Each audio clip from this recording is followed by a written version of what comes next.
Social Media News Live. I'm so excited to do this show. Last time we tried it, the power went out in Texas for like 7 days. So it was bonkers. Hopefully the internet and electricity gods will shine their love upon us today. But somebody who I really love to be here is Katie Fox from Ecamm. She is the co-host for today. I'm so excited. If you don't know her, follow her everywhere. Go to their YouTube channel. She's amazing. One of the best builders and creators of community that I have ever met. So she's amazing. So you need to follow her everywhere. And our friend Marshall Fox, who I told before, and I tell a lot of my guests this, I secretly stalk. Like, he is incredible. Go to the Ecamm YouTube channel and watch some of his tutorials. He is slick. He is polished. He understands branding. He makes me look like he's like Picasso, and I'm like scribbling with crayons, you know, with the stuff I'm doing. So he is impressive. So go check all his stuff out. Go to his stuff we're going to be throwing up later, but he is impressive. Marshall, thank you for being here today.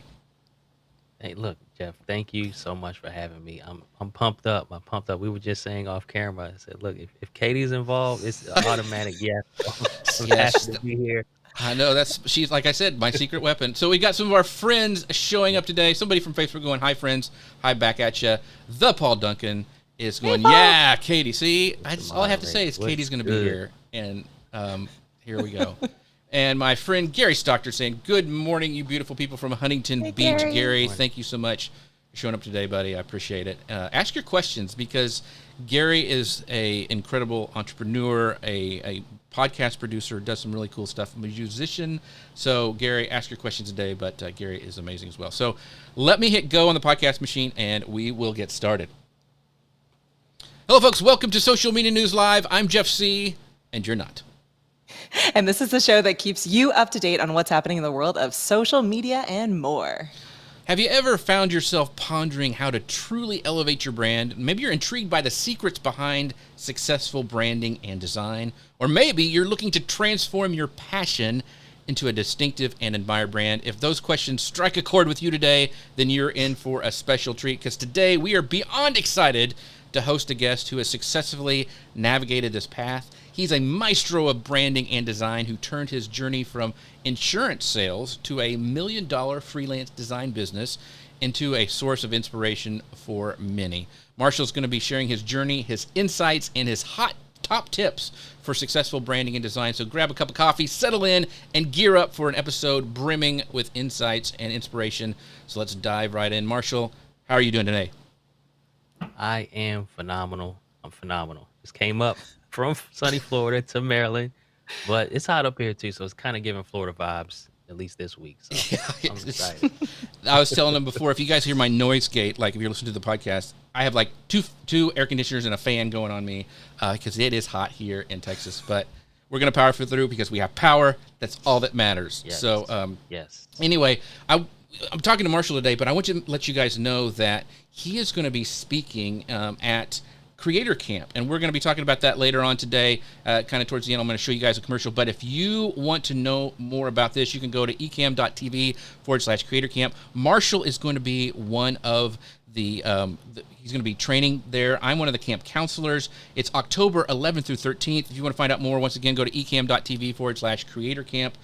I am so excited for this. I have always wanted to do a camp like this. Katie has put it together. There's so much fun stuff. Katie, just tell a little bit about what's going on in Creator Camp. Oh my gosh. So we have 5 hands-on workshops that our camp cabins are going to be working their way through on a circuit. So if you want to really get to know other creators, other entrepreneurs and video professionals, this is the experience for you. We're keeping it really small, really intentional. And it's just going to be a lot of fun. We forced Jeff to be a camp counselor, so which has been tricky because we have a bunch of camp counselors, and they're like, "Well, what do you need us to do? We're here to teach." And I'm like, "Nope, you're here to mentor. You're going to bring your cabin from one session to the next, and it's just going to be really hands-on." The hope is that everyone will leave this experience not only with a set of skills, but also with the context and the people that you can ask questions to and build your own community long after camp is over. So I'm really excited about it. Awesome. And Marshall, why don't you give a little, I'm going to go to a session because I'm a Marshall Fox fan, and I mean, I'm so excited. I know there's a lot of Marshall Fox fans here in the audience as well. But what are you going to give a little tease about what you're going to be training people on at Creator Camp? Well, honestly, this episode is a big tease. 'Cause I'm going to be talking about my lane of brilliance, which is branding. So that we're going to be doing, branding, creating a live show, branding that from scratch. But you'll leave there with some assets that you can use and you can put into action right away. So yeah, I'm excited, and I'm teaming up with Anna and Fulgens. So we're going Cool. to tag team our workshop, and they're going to be talking about equipment and how to use certain equipment. So I'm excited about it. And if you haven't registered, you need to. And a little secret, I think it may be sold out, y'all, but you may have a sliver, Oh yeah. a tiny chance to register Oh. quickly to join us. Right. So yeah, you got to get in there. You got to be in the building. I'm Yeah, excited and about even seeing. if it's sold out, you can be on the wait list because I mean people are excited about this, and we've even got Mr. Paul Duncan saying I'm really excited about Creator Camp. Can't wait to meet everyone. Paul, I think it'll Yeah. be the first time I get to meet you in real life. That will be a That'd be awesome. pleasure. So looking forward to that. So I know Marshall doesn't want to. He teased a little bit, but let me. If you don't know who Marshall is, let me introduce you to him. If he because you don't like to talk about yourself a lot, but he's a graphic designer, content creator, and CEO of 120 Design Studio, a boutique design firm which specializes in helping seven-figure professional speakers in two areas where they consistently need. They tend to fall short, and they need branding and online presence. And his keen sense of design and attention to detail helps his clients increase brand awareness, credibility, and sales. And he recently surpassed the 1 million revenue milestone, and he has shifted into coaching other freelance designers in the areas of mindset, productivity, and business through his private community, signature program, YouTube channel, and podcast. So he is also a proud Ecamm ambassador, and when he isn't sipping coffee and obsessing over color palettes, he could probably be found in line somewhere at Universal Studios, which we chatted about earlier today. But once again, so excited Yep. Marshall's here. So let's just dump Thank it you. and Thank dive you. right into this because I know a lot of people have questions. I want to pick your brain. That's what I love about the show. So we're going to talk about like right off the beginning, Marshall, your kind of journey to success. Can you kind of share with us your journey from selling insurance door to door to becoming like a successful graphic designer and business coach? Yeah, absolutely, absolutely. So the stage is 2016, the summer of 2016. I will never forget it, y'all. I'm selling insurance. I sell final expense insurance to seniors. So we're talking small policies, so they can pretty much have something for their families to be able to have a funeral with. To be honest, so it wasn't the most glamorous career, but I honestly had a lot of fun doing it because I was a young, fresh face, knocking on doors and sitting there with seniors and they're telling me their stories and things of that nature. But I had a couple great months, and then I fell flat on my face financially. I won't get into the details, but you have to buy leads. So people that see the commercial and call and say, "Hey, I want some more information." The more information is me. I show up to your door kind of unexpectedly. I was like, "Hey, you request some information. I'm here to give it to you." So I bought a batch of leads, which were kind of expensive. And I just couldn't, for some reason, this batch, I just couldn't get a return on investment. No one let me in to sell them a policy. So I bought more leads and kind of dug myself into a bit of a hole. And this is the first time, and I came up middle class, never missed a meal. We weren't rich by Mm-hmm. any means, but never really saw a financial struggle. But this is the first time in my adult life where I'm like, okay, this is getting real. Like they're calling to try to repossess the car, and bills are Oh, falling behind. My credit's getting torn to shreds. And I was at a crossroads. Like, do I keep going or do I make a pivot? So my wife first, she said, I'll go back to work and help out because she was a stay at home mom at the time. We had two kids. I said, no, I can't have you do that. I'm more of a traditional husband. I'm like, I right. want my wife to not have to work out, bring home the bacon, right? So, and she's actually the one that said, "Hey, why don't you try graphic design? You've done some marketing materials for your insurance business. Why don't you do that for clients? You seem to have an eye for it." And I gave her every excuse in the book. I said, I didn't go to school for it. I don't have any experience. I don't see anybody like me in this space. I'm like, what's the average salary? I Googled that. It was like 45K a year. I'm like, I can't feed my family with that. I had $1 million dreams, y'all. Like to build a massive insurance agency with my father, who had been in the industry for a while. So I just didn't see a way forward in graphic design for me, at least not in a way that could feed my family. But I didn't have anything to lose. So I said, you know what? I'll go for it. So I actually approached someone on Facebook in a community, and I said, hey, man, it looks like your logo could use some work for your business. You mind if I work on a couple designs for you? I'm trying to build my portfolio that would be completely pro bono. I just ask that, if you like what I do for you, that you just share it with some folks and let them know, just send them my way, right? Give me a good testimonial too, of course, if you like what I do. So I did a couple concepts for him, and he didn't like two of them, but he really gravitated towards one of them. So we refined that, and when he shared that within the community that we're both a part of, and on LinkedIn, um, all the flame emojis you can imagine. People like, "Oh, that's fire. I want, I need a logo." And then somebody said, "I need a book cover."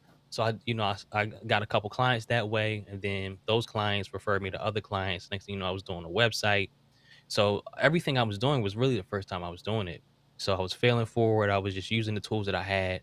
I didn't even have the Adobe suite at the time. I was using the Affinity suite, which I still use to this day and I love. But I do use the Adobe suite now. Um, but I looked back 3 months later after I started, and I had made about almost 20 grand. So I'm like, okay, this is something. I don't know what it is, but I think if this trend continues throughout, for a full 12 months, it could be an actual career.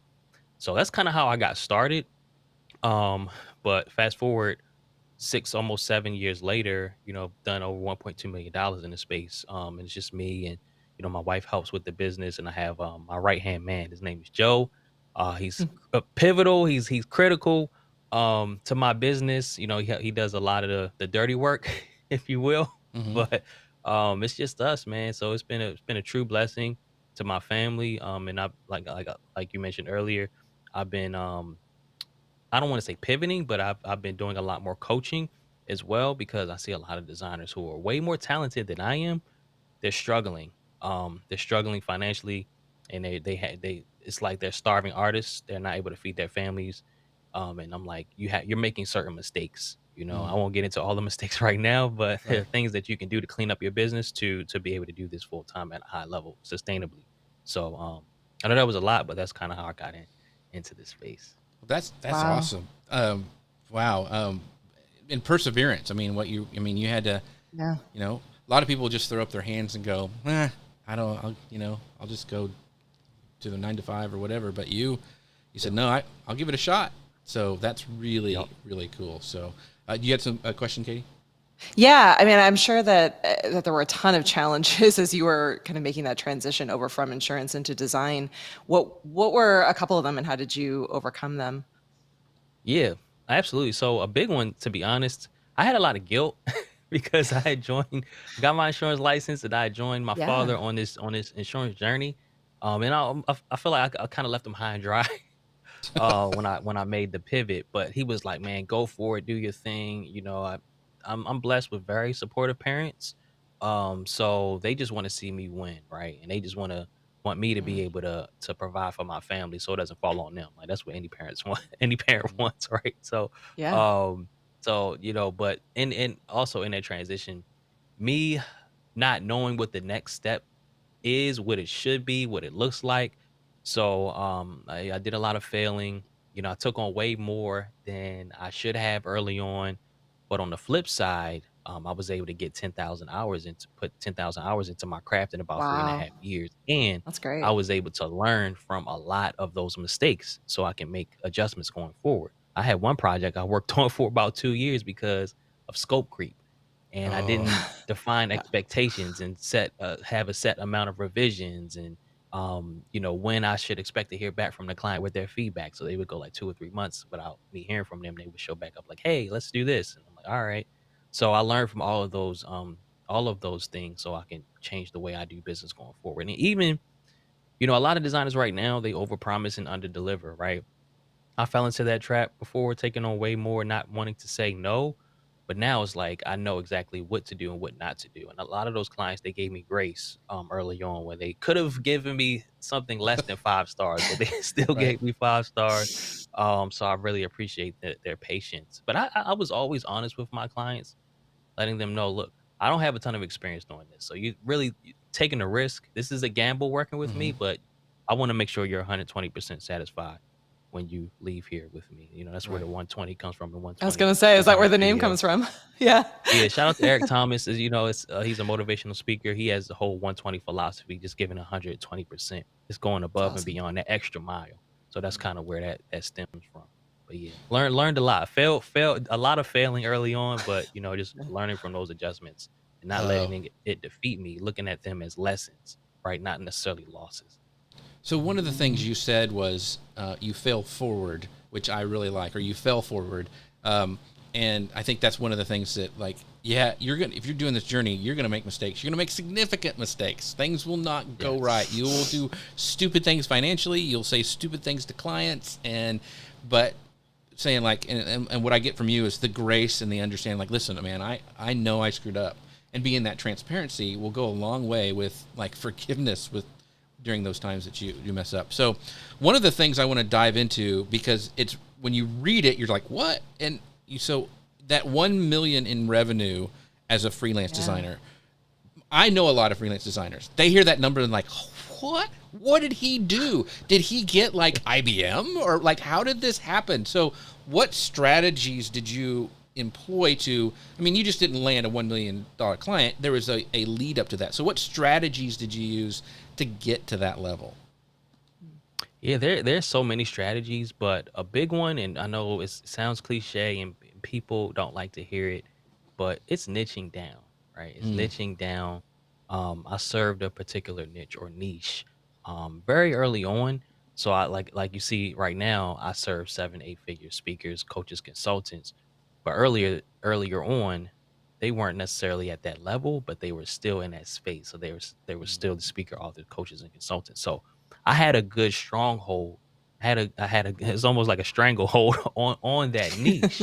Um, so like for example, on Facebook, sometimes you'll see people that say, "Hey, tag a graphic designer. I need whatever," right? And 40 people will be tagged, right? Mm-hmm. But I would be tagged by a couple people. And if you go onto my site, if you click onto my site, it would say, "Hey, I serve speakers. I'm a graphic designer who serves speakers. So whether you need a book cover, business cards, a table cover with retractable banner, website, booking site, I'm your guy." So because I spoke to a particular target market, a particular audience, I got a long, hard look above everybody else because they were serving everybody. So it didn't matter that I didn't have a ton of experience. It didn't matter that I didn't have a ton of followers, and it still doesn't to this day. Um, I got a long, hard look because I spoke to them. So I spoke directly to who they are and their pain points and challenges. So I met them where they are. And, just by having a niche, I come across as an expert. Whether I am or I'm not, it remains to be seen, right? But I showed up like I'm an expert.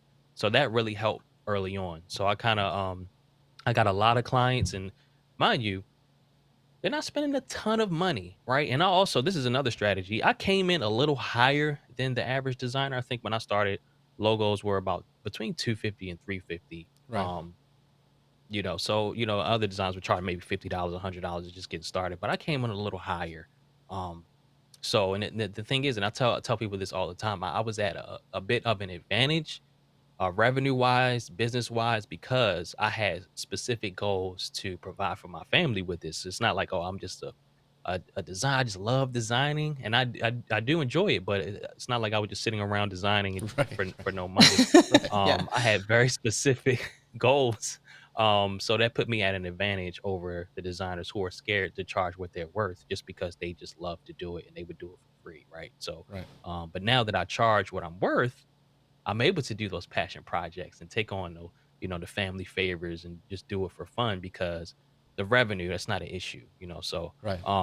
as far as me, my family's well taken care of, so I can do what I want in terms of the free stuff and the passion projects. So, but yeah, I hope that answers the So question.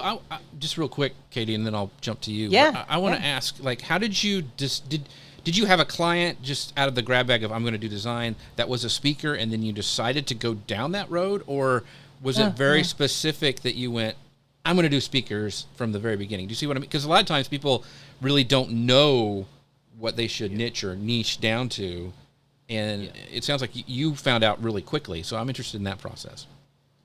Well, what happened was, and I when I coach designers, I share this with them as well. You need to have a large enough data sample to figure out who you enjoy working with the most, who truly values what you do. Like they let you do your job, no hand holding and micromanaging, and who has the means to pay you what you're worth and what you think you're worth. So those are the that's the trifecta that you need to have. So I had about 100 clients early on, within the first, several months, Mm-hmm. and I had a large enough data sample to kind of sift through. Okay, a couple real estate agents, couple dog walking businesses, a couple hair salons, a few speakers. Out of that group, I like working with the speakers the most. They give me, they don't give me a hassle when it comes to the payment. I actually enjoy working with them. They let me do my job. Mm-hmm. So I decided to go down that road. So that's when I kind of I don't want to say rebranded, but I tailored my copy and my marketing message to that audience. And then it just became a snowball because they have friends and then they have friends, Right. and colleagues that they are associated with, and they would just all send them my way. So being niched down, it really Mm. helped to grow the business a lot more rapidly than if I was just serving everybody for a long time. Awesome. Yeah, that's really, I think, interesting, that data set thing, because a lot of people It's will really just pick smart. something. Yeah. And they're like, that didn't work. Now I got to start over. So Right. getting that data set, I think, Right. is important. Go ahead, Katie. Yeah, can you tell us can you tell us about a significant turning point in your career? So when I think about a turning point, so I'm thinking about 2019. I had been making six figures for a couple years, but it was a little stagnant, to be honest, probably around the 130, 140 range. But I felt like at the end of the year, I was just working way too hard for that money. Way too hard. So I said, I want to work with less clients, but charge more. So how do I do that? I said, you know what? I need to elevate within this niche. I know they're higher level speakers um, in this space with bigger budgets. So what I did was, and I call it the Fox freelance formula, and I did it when I first started. So you already have a preview. I found someone who I admired. I knew that they were a heavy hitter in the speaking space. They knew of me.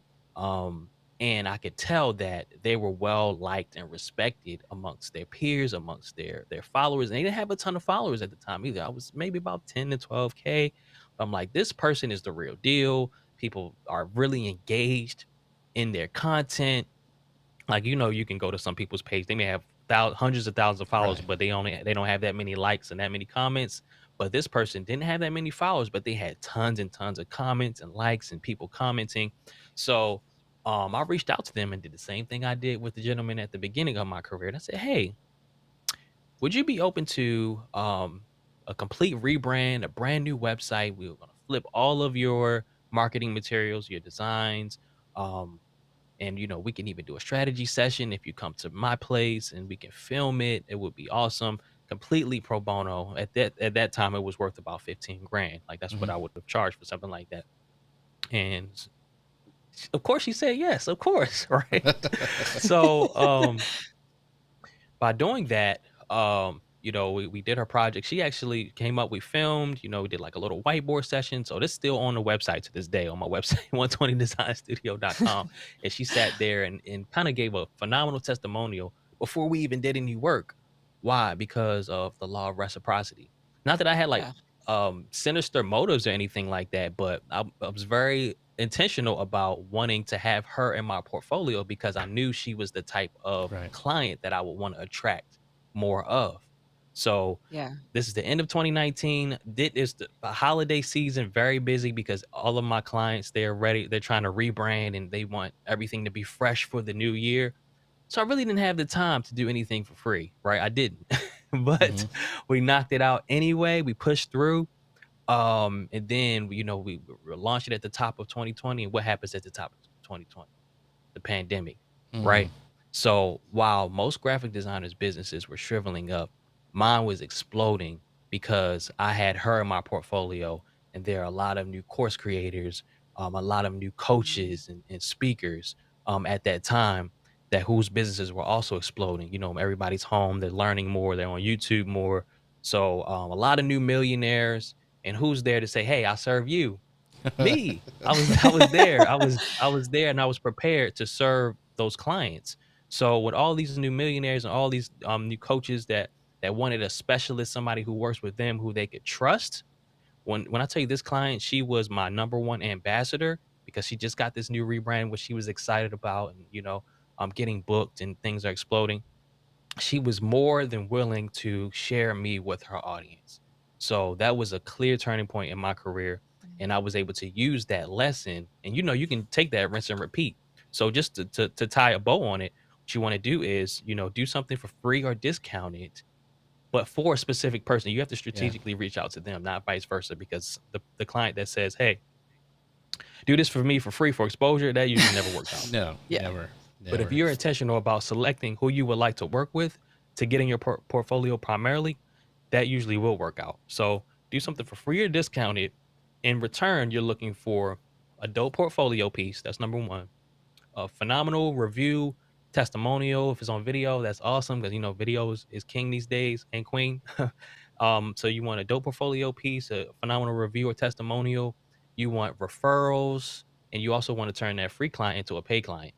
At Mhm. some point, if they want to come back to you, it's like, look, it's not going to be free going forward, of course, but usually you would have some sort of relationship at that point with it. When they have further design needs, they'll come back to you. So you're able to rinse and repeat, and you do that as many times as you need in order to build your portfolio and build your business. So don't just get stuck doing things for free all the time. But I was very intentional about what I wanted out of that. So it was like scratch my back, I scratch yours. So that was a clear turning point because then we kind of stratosphere. Then we went to the 200, 250K a year range Wow. from that point. And I was working a lot less for double, so that was a Yeah. turning point. So I think that's interesting because you didn't have to really scale. Like that's one of the things that always scares people is that instead of scaling, you increased your prices. So you were making more money and not doing as much work that you didn't want to do. So that's very, very cool. Right. Yeah. It's funny you mentioned that because the way that you gave stuff away to get, because that's how I got kind of started as well. And we have a drinking game here. Whenever I mention Google Plus, Chris Stone has to take a drink. But on Google Plus, I was doing a lot of free videos for people. And like for big names, like they would do something, I would take their quotes and put them together in a cool thing and send it to them. And that's how it elevated. Got to me to where I could start doing some really good business. MacGyver says this is some really great growth strategies. Leveraging existing networks is very, very smart. I totally. But you agree. I think what's really cool about this example, and I think one thing that people forget in this process, because I think a lot of people do something similar, but Marshall, you're fantastic at, and I felt this way from the moment we started working together with the eCam projects. You come into that making that person feel special because you want to work with them, and so Right. it's like it's not just like, hey, I want to do this for free with you because I really need to grow my portfolio. It's like I want to work with you. I'm going to over deliver and make this entire experience feel awesome. And like, so on the other side, like, I mean, and I think I've told you this before, but even on the eCam side, like within some reason, but you could charge us just about anything. And we'd be like, yeah, absolutely. Because we know that the work that you create is exactly what we expect and want and is awesome and suits our customers. We feel like you get us and you like us and you want to work with us. Like you've gone above and beyond to make us feel special. And I think that part is something that people often miss in that free ask. It's like, I have lots of people that come and offer to do free content for eCam, but they don't necessarily know what they want to get out of it, and they don't really know how to kind of deliver that overall experience. Like if you're gonna sacrifice that and not get paid for that, then yeah, you want to make it so that you will get paid next time, and you will get those relationships and those future clients out of it. So yeah, It's almost like Right. Steve Martin said. Like, "Be so good you can't be ignored," or something to that yeah, effect. yeah. And so, Exactly. Marshall, you can have this recording after because she did what she said there. You can, you know, you Oh, can charge I was already anything. thinking about it. Yeah. I was like, that's it right there, and that's a lesson for any service provider, graphic designer, or what have you. Is one, you have to, of course, be a person of integrity at all times, and you have to deliver at a high level consistently, right? And don't just look at your client as a check. Look at them as a partner. You're entering into a relationship, and with me, 9 times out of 10, when clients work with me, it's the most money they've spent on a particular thing, right? Just like someone who walked into a Ferrari dealership for the first time and gets a Ferrari. Not to say I'm a Ferrari, but 9 times out of 10, that's probably their first time, unless they're a collector. But at some point, there's a first time, right? So I want to make sure that they feel like by the end of the engagement that they got a steal, as Yeah. opposed to like they go into it thinking, oh, this is kind of expensive, but by the end of it, they're like, oh, we actually got a steal. So that's what I'm always thinking about. So you want to deliver at such a high level that the testimonial or the review will come organically, naturally. Just like Katie Yeah. just did for me. I'm like, oh, I'm gonna cut that up and put it on the website. Right? And I didn't ask her for that. She just said it Right. naturally. So, and Katie, thank Yeah. you for that. Of course, anytime. No, I just like it. I work with a lot of influencers, and I really think like the more you and I were together, Marshall, the more I realized that it is that piece of it is that kind of like over delivering, really understanding your customer, and really being like very clear and intentional. So if you're watching and listening, I really think that that's the magic, and I didn't even know that that's what it was, and until we worked together longer, but it makes a huge difference and it stands out, so it's Yeah. important. Very true. And some Even, really quickly, I know we yeah. got other questions to get to, but something that has helped me a lot. And, as a creative, I'm in my head a lot. I probably overthink way more than I should, but I'm always thinking, you can get replaced, Marshall. Today's the day. You're going to get replaced. Right? So it's like, what do I do to avoid that? Because I'm a provider, I'm a husband, I'm a father. We have 4 kids, we have 2 residences. I can't afford that. So I have to operate at a certain level where I don't get lackadaisical, I don't get comfortable.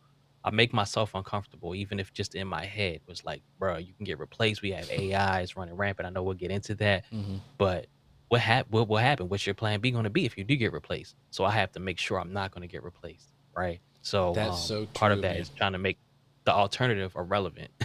Yeah, you Yeah. be so good that it would hurt more to replace you than it would, to continue to pay your services. Yeah. So, Right. Mr. Cameron, so he thank you for getting me the correct quote. Be so good they can't ignore you, Steve Martin. Yep. Thank you for that. But that is so true. So let's jump into some design things. 'Cause I want to talk about designing your brand. For someone who's just starting out, because if you look at Marshall's stuff, you're like, whoa, this is clean, this is great. This is the Ferrari of design, like he was talking about earlier.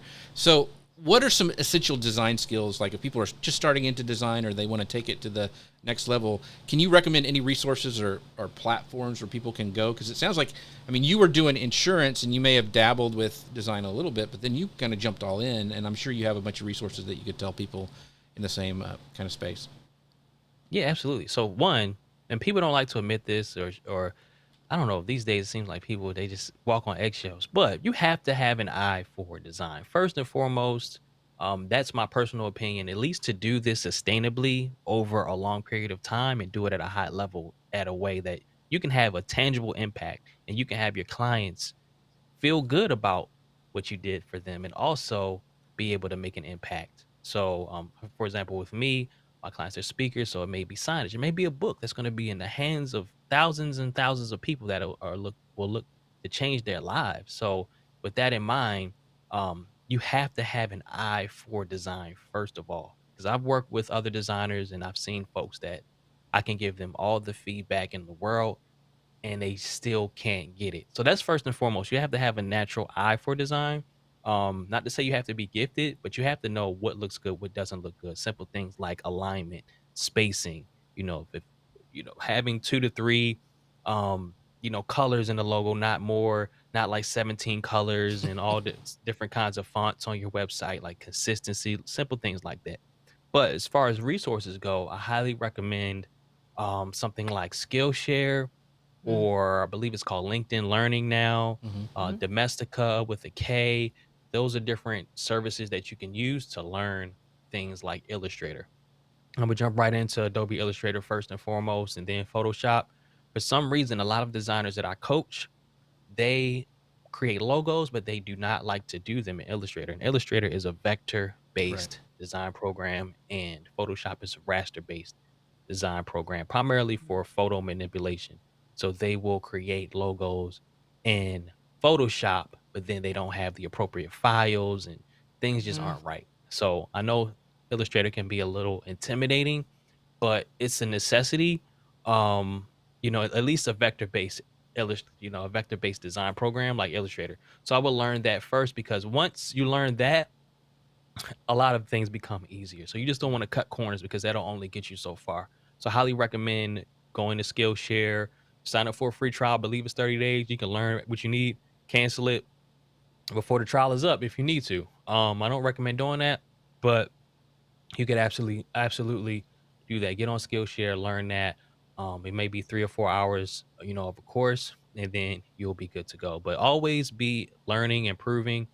Also, I have 5 graphic design books I recommend. I'll share one of them with you. It's called Burn Your Portfolio: Stuff They Don't Teach in Design School but Should.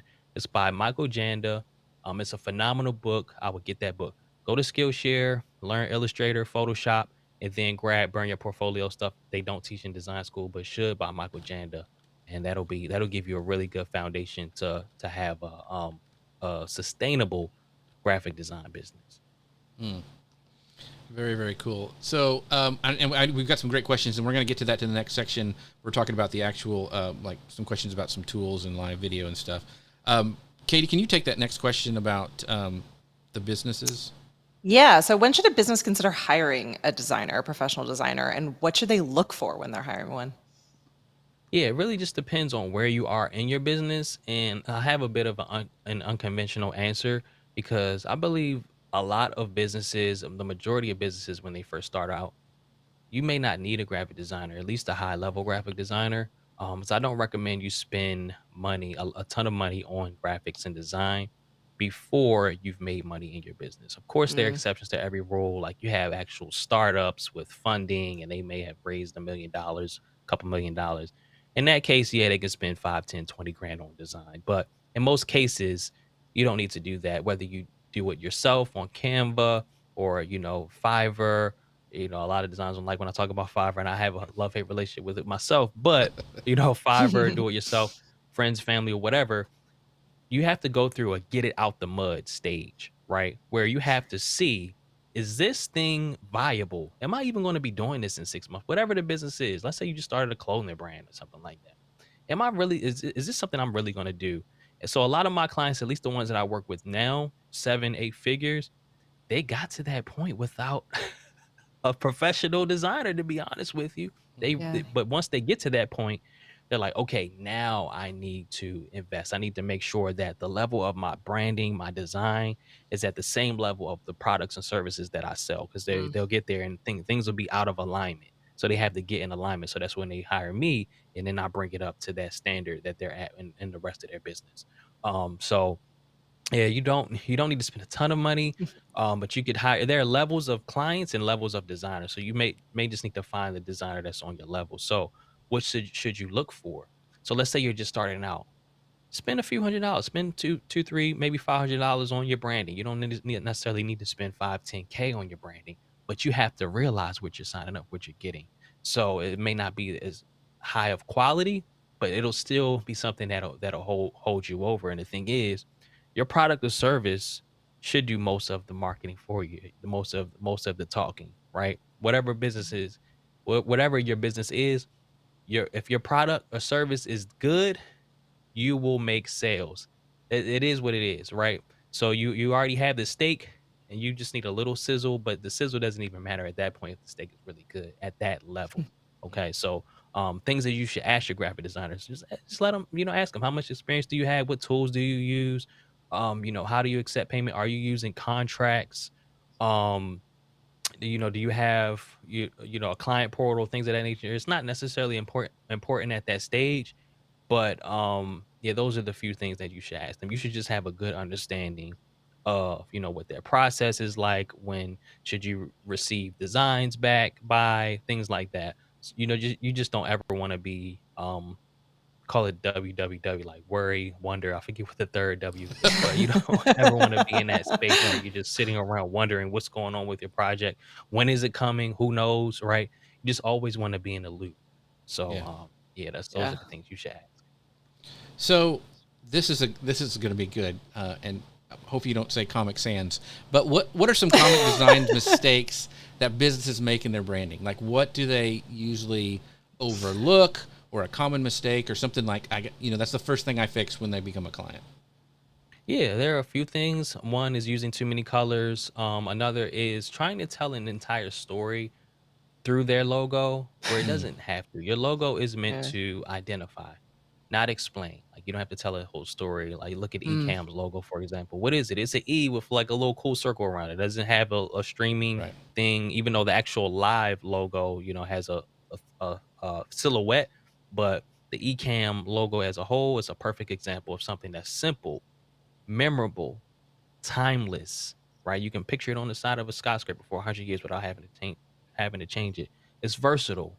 You scale it down at the corner of a favicon, and you know what you can see what it is very Mm-hmm. clearly. And it's appropriate. It's appropriate to the audience because what it just doesn't fly over the head. People don't look at that and say, "I wonder what that is," right? So it hits that criteria: simple, memorable, versatile, timeless, and appropriate. So, yeah, and yeah, so you don't have to tell a whole story. You think about Target's logo, Walmart's logo. Why is it in the shopping cart? It doesn't need to be, right? Nike's logo. What is it? Who knows? Who cares? It just, it hits that criteria and it doesn't fly over the head of the audience. So, yeah, I had clients that used to come to me with, I want a feather in it because it represents my mom, and then I want a hat in it because it represents like, no, you don't need all of that. You know, is you don't want a logo that has all this meaning to you, but then you have to explain it to your audience or it'll cause them to wonder. So Mm-hmm. you don't want to introduce any type of confusion or anything like that when it comes to your audience. So as long as it just doesn't fly over their head, usually you're fine. Like even the 120 logo that I have is just a one, two, and a zero, and the zero is in negative space, right? So and people even ask me like, "What is 120? Huh? Who care? Who knows? Who cares?" Right? It's just something I Memorial. use to Yeah. identify my business. Gotcha. So I wanna dump into the live video and some design tools. And we had a great question earlier from Jim from Fusion Marketing, and he goes, "I see a lot of discussion on Canva versus Adobe. What are your Mm. thoughts?" Yeah. So I don't really have many thoughts about it. It's a tool, right? Canva is a tool. I know designers who use Canva, and my thought process is very unconventional because, for example, I use Wix for my client websites, and there was a taboo at one point Mm-hmm. about Wix because it's marketed as a do-it-yourself builder, right? So people think of Wix, they think of cheap, right? But I use Wix and I still charge 20 grand for a website. And I do it confidently. My clients are in the loop, they know what it is. So I kind of flipped that on its head, right? So now, by the grace of God, I've been able to partner with them. I did an ad for them that has like 4 million views. So it's been really cool. So I have the same philosophy with Canva. It's just a tool because at the end of the day, your clients could care less what tools you use to get the job done. But I will say this, there are some caveats to Canva for certain things like vector design, even though you can export as SVG now, just so you guys know that. I did find that out. But there may be certain files that may be required from printers, for example, Mm-hmm. or other designers that may not be compatible with Canva, but it's just a Mm. tool at the end of the day. At the end of the day, I would recommend still learning the Adobe suite just because there's a lot more that you can do. But it really just depends on your audience, your target market, your clients, and what they require, what they need. Because you want to be the designer that your clients are grateful to have you on the team. Because like I always think about the next designer, right? I don't want to design selfishly and say, I don't care about whoever's coming after me. I would be a fool to think I'll be the only designer that my clients are going to work with going forward in life. What if I get hit by a bus tomorrow? Not to sound morbid, but they Right. need to be able to pick up the design files and pass them to the next person. Right? Life goes on, and then they need to be able to manipulate it. Not like, oh, I can't do anything with these files because they're just on Canva and I don't use Canva. Right. Mm. So Adobe is a bit more universal, but Canva is making strides and they're becoming a lot more widely used and accepted these days. So I'm for all whatever gets the job done for your client, whatever is easy for them to use and pass on. So you mentioned Affinity too. How does that compare in that mix? Because that's a great question by David.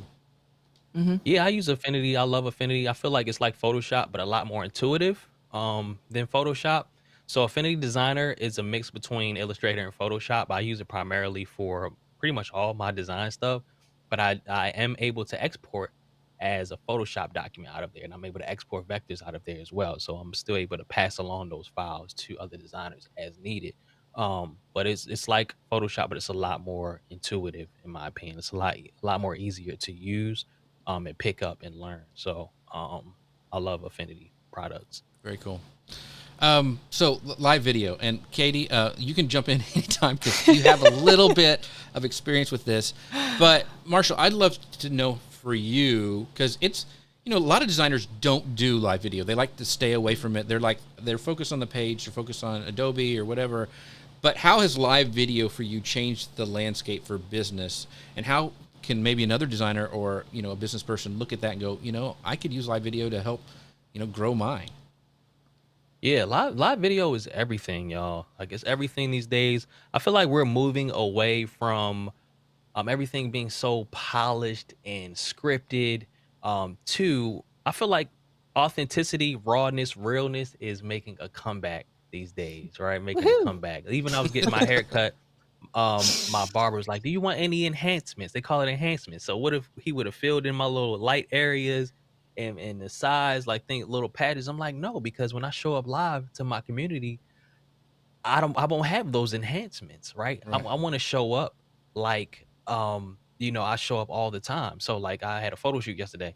So I don't want to have a picture perfect photo with all these enhancements on my hairline and then you see me in person or you see me on live and it's like something's a little off, right? So there's an authenticity, there's a realness, a rawness that people will gravitate towards with live video than they would if you weren't doing video at all, right? Mhm. So um I highly recommend you jump into the live video game because you're able to show up. You're able to, you don't have to overthink things like you would when it comes to scripted videos. But just show up on video any kind of way. That's why I love eCams because you could do it live or you can do it recorded. So, but being on video, I feel like is a must these days, and that's one of the reasons I've been able to have um success in the coaching space as well because I show up like an authority just by hopping on, just by I don't want to jump ahead, but being intentional about how I show up Mhm. on video. So speaking of enhancements, the Honest Accomplice says, "Can Marshall design your beard on his next show?" I So know.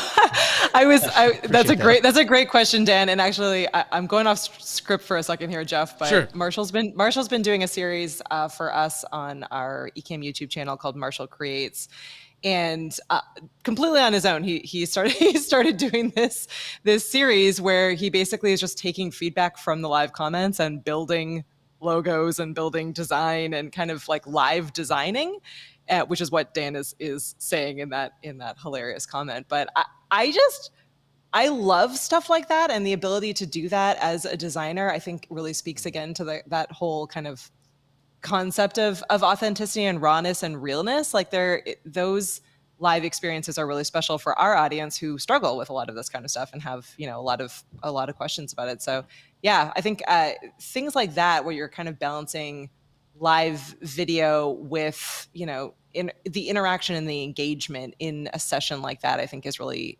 special and is a fun idea if you want to steal one of Marshall's Yeah, ideas. Allow me to provide yeah, that one for you. it is fun. It's a It fun is one. fun because you're under the gun. There's a certain time limit that you have, so it's almost like a challenge. But that's where Yeah. you grow the most. Not to sound like a professional self help guru, but you grow the most in uncomfortable situations, y'all. That's a nugget for anybody. I know times are scary, times are tough right now, but you still have to always put yourself in uncomfortable situations to grow. And things won't be perfect, but you just think this is just an experiment, even if it's not. But just think it's just an experiment. Let's try it out. Let's see what happens and have fun. Like I Yeah. still make mistakes every week on Marshall Creed. I started the show on mute last week, but you roll with the punches. People like that rawness, that realness. It's like, okay, yeah, he's not a robot. He's actually a human being, right? You may hear my son in the background. He may want come over, bring me some sweet and sour sauce for him to open in the middle of a show. So things happen, right? We're Right. human beings at the end of the day. So Yeah. I mean, yeah. every Friday morning I wake up and like, why do I do this show? It's like, why? It's so much stress, and then you do it and it's so much fun.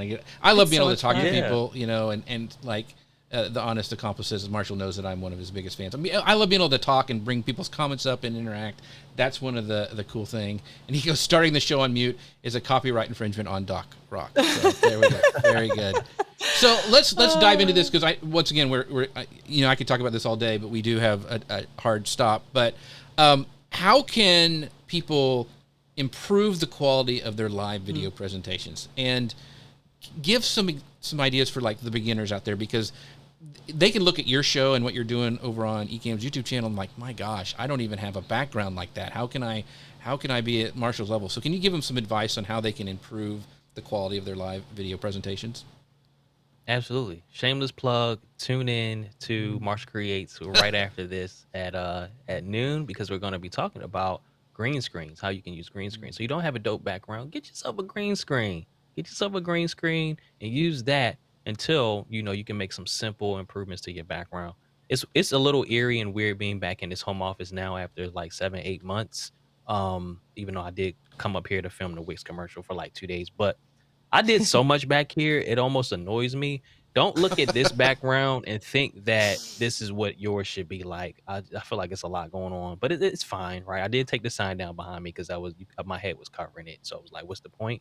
But outside of getting a green screen, the number one thing I would recommend is improve your lighting. Get a light, whether it's a bicolor LED light.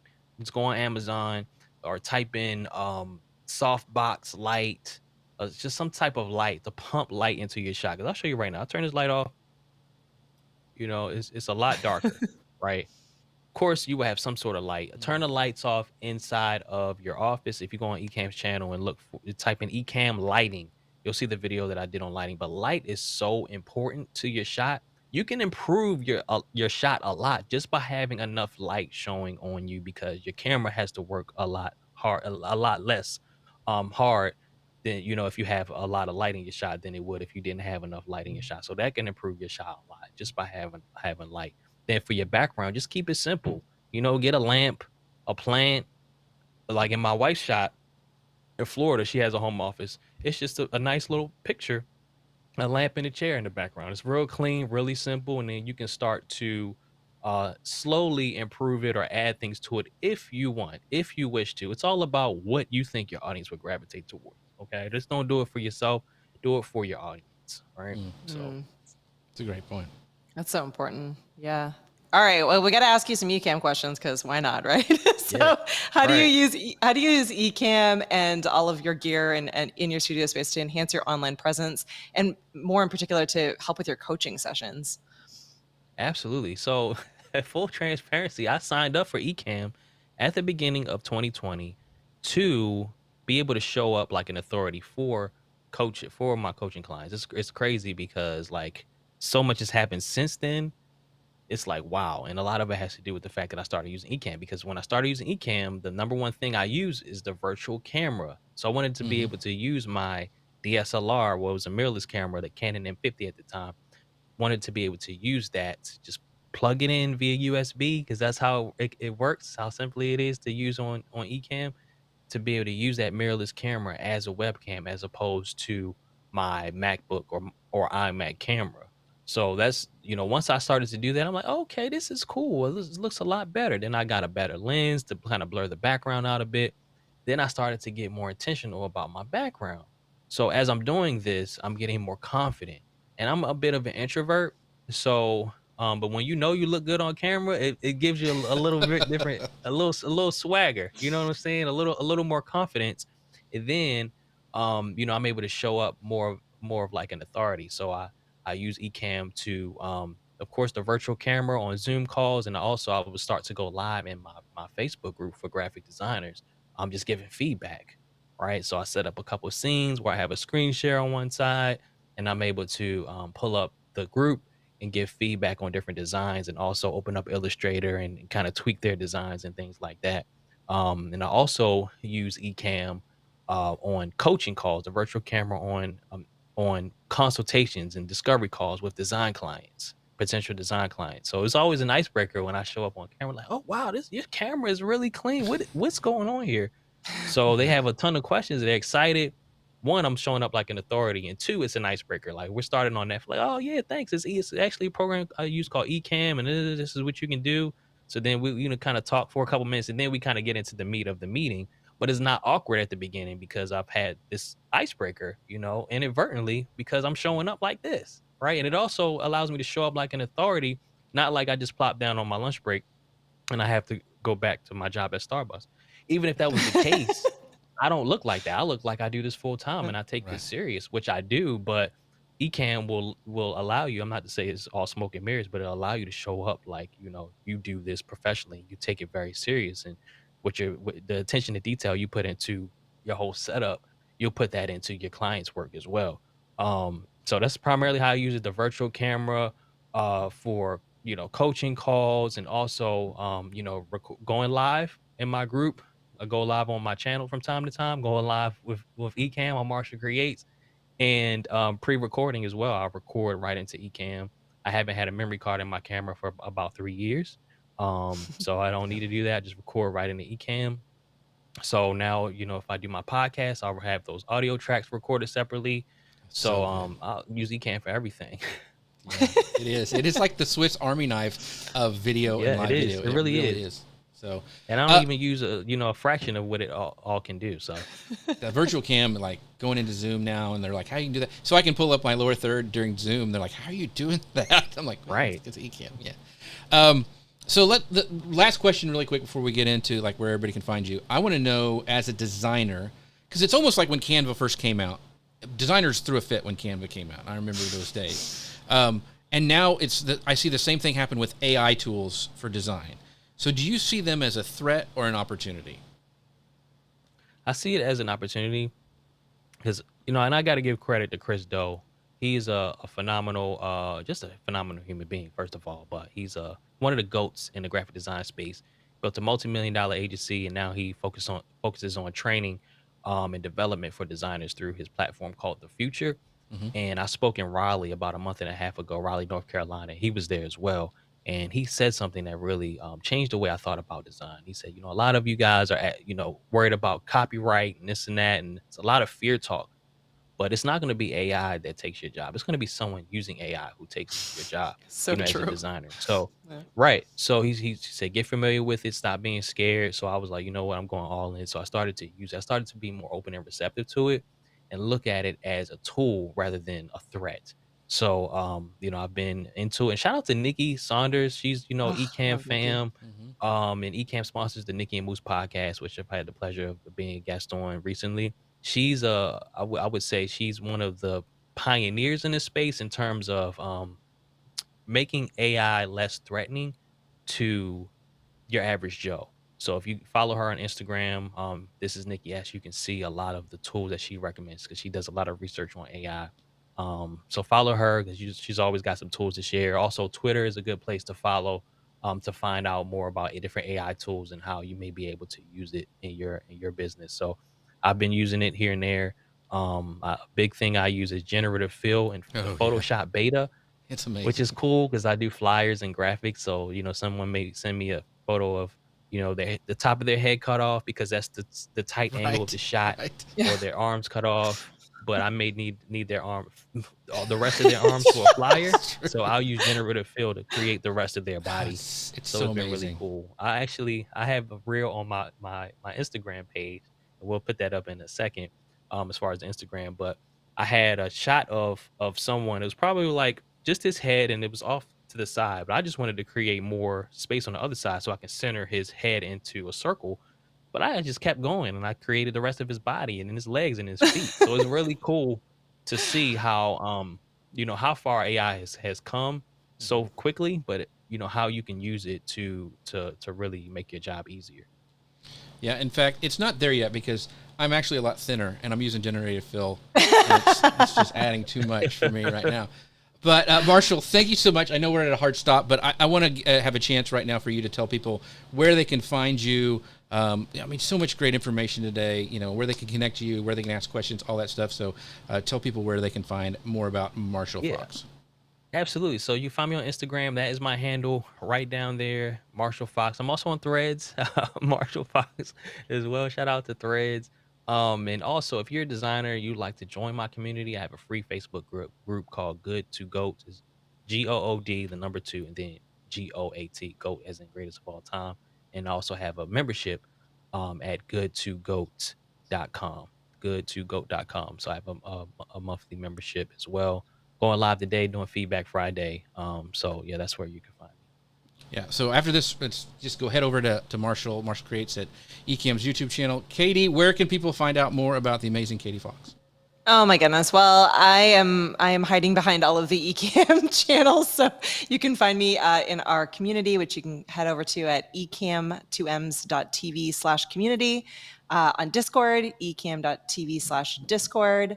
And then, yeah, I have an interesting last name, so I'm pretty easy to find. you can find me all over I the feel like socials. you pronounce her last name and mine the same. Yeah. I know, yeah, exactly. It's Team Fox today. I know. I That's always right. forget that. I'm Right. like, yeah, I love it.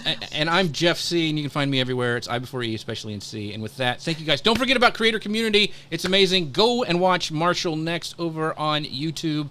We will see you guys next time. Thank you guys so much.